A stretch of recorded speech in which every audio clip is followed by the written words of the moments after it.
There's nothing like morning berries. Put it in your yogurt or cereal or what have you. There's only so many berries you can grow here in South Florida, one of which is strawberries. So this is my little solution how I grow strawberries here. So this pot right here is kind of in the sun in the morning, early afternoon, and then in the shade the rest of the day, but they seem to grow really well. Obviously I'm harvesting these bad boys right here. They're not huge, so you can see, they're bite-sized strawberries. That one's over harvest, but they do really well. And the plan here is right now they're flowering and fruiting, so this is what we do. Let them do their thing, and then but eventually they'll go into more of a vegetative state where they're going to start throwing off runners. So what I'm going to do is just add another one of these containers. Either if I can fit two on a shelf, I'll do that. If not, I'll move it down another shelf and they can cascade down into the other shelf system.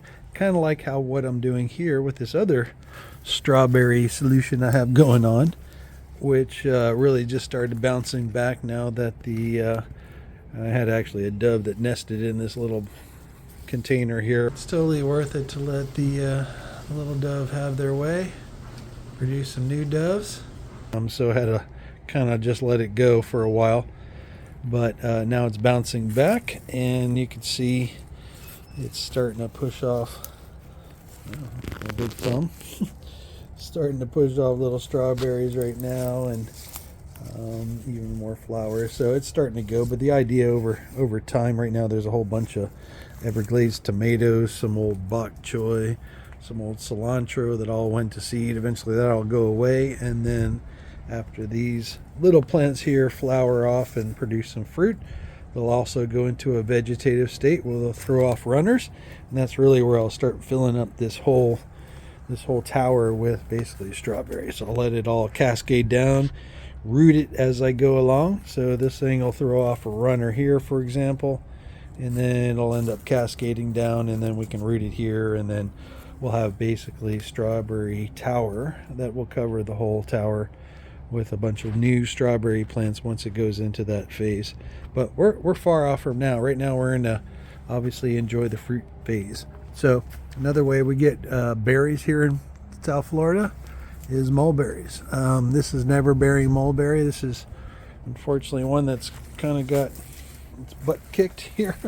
One of the storms. I don't know if you can see that, but it's totally leaning, probably about 45 degrees to one side. I've trimmed this top here to make it less top heavy, but I've let these other branches grow out, kind of like offset the balance, also to have some nice mature branches. Most of the new growth berries are gone, but the old growth berries are here, and even this is ever bearing mulberry, still get really good sized berries. I mean, that right there is an 1.5 inch berry for an ever bearing mulberry. So this branch is totally loaded. This is time to harvest our berries here in South Florida, and we'll do that afterwards. But here we have a nice mature branch that is fully loaded in berries, all in the 1 to 1.5 inch range, nice and succulent.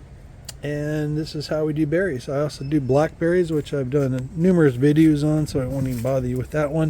If you want to check that out, go ahead, because that's another good berry solution here. So basically strawberries, mulberries, and blackberries are your core. Yes, you can do some blueberries, and yes, you can do some of the wild raspberries. I forgot what, Mysore raspberries, I believe they're called, which are super thorny and a little dangerous. I've grown some raspberries here where you can get one season, and then next couple seasons they just peter out. It's just not the conditions for those other berries. But these, mulberries, blackberries, and strawberries, you can do it pretty easily. Even blueberries, I've done blueberries pretty well, but I've only really kind of gotten good results from really one species, and I think that was I can't even remember, something blue. That was the best blueberry ever grew. Well, anyway, I'm going to grab these guys because we're putting it all together, getting the bowl going. These strawberries and mulberries are going in the yogurt. So anyway, see you later.